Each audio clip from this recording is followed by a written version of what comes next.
occupied a big portion. Thereafter the matter went to the United Nations, and that is where the matter is still hanging fire, although they have given a decision, and the decision is in favor of the Kashmiri people, namely that the armies of India and Pakistan should withdraw from the state, and the people should be given an opportunity to decide their own future in a free, fair and impartial plebiscite on the basis of adult franchise. But for 27 long years, because of a veto in the Security Council, those resolutions are still, or have become more or less a dead letter. They are not acted upon, and we don't see any way of their being implemented, given the present conditions. Now we were hoping that maybe India will see reason, or maybe it is something missioned and commissioned went over to Kashmir to try and resolve the differences and try and persuade India to remove her troops, but to no effect. Mr. Duncan Sands, who was once the representative of the British government, and also Mr. Everett Harriman, who was appointed by the American President, Mr. Lyndon Johnson, they tried their utmost in 1973, and Mr. Nehru agreed. But within a week, he changed his mind, and thereafter we are in with the deadlock. But the people of Kashmir, although the powers may be happy that the matter has been silenced or whatever it is, but the people of Kashmir cannot forget and are determined to fight, and fight till they win and till they achieve their freedom. To that purpose, in order to break the deadlock, it is the suggestion of our party, it is the proposal of the party, that the Kashmir government, which is the free government of Kashmir, should be accorded de jure recognition, because that would break the deadlock to this extent, to such an extent that it would bring the Kashmir issue again on the international map. At the moment, the issue is almost, as I said, a dead letter in the United Nations. India and Pakistan have been talking about it, but they keep on talking, and in those talks, no Kashmiri representative is allowed.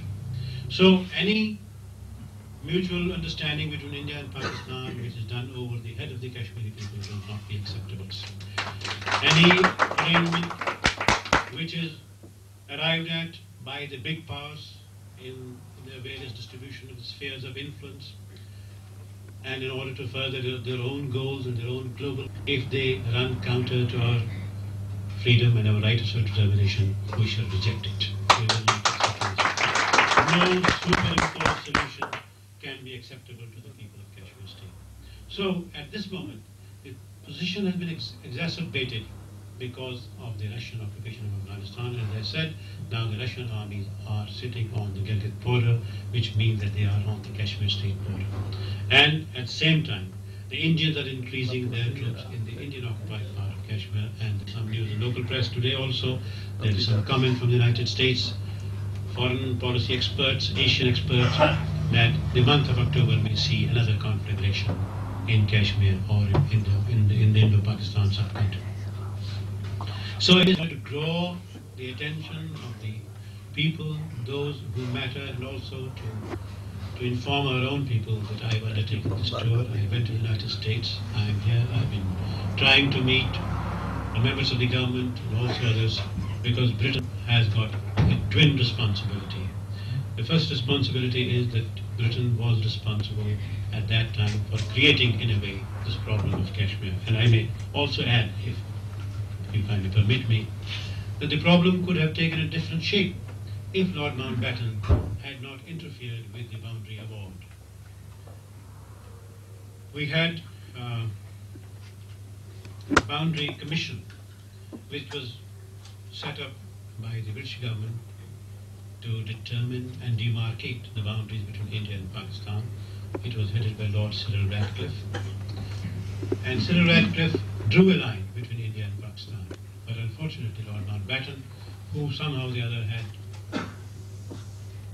shall I say, taken or assumed an attitude which was rather hostile to Pakistan and hostile to the people of Kashmir, he changed the line, which was judicial award, unilaterally, and by changed it in such a manner that it proved and it provided for India an access to Kashmir state.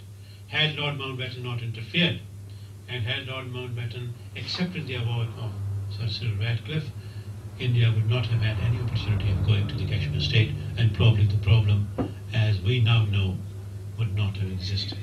So I was saying that the British government had a responsibility, number one, to correct the wrong that has been done, and secondly, as a permanent member of Security Council, to see that this threat to peace, which is now taking very serious proportions, is averted.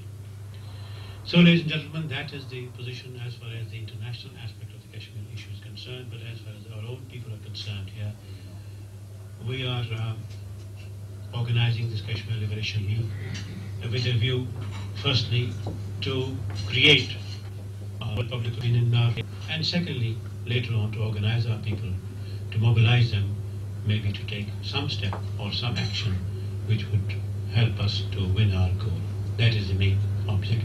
And now, with your permission, I should say a few words in Urdu, which, of course, as Mr. Blip said, you will not be able to understand, but I hope you will bear with me for a few minutes.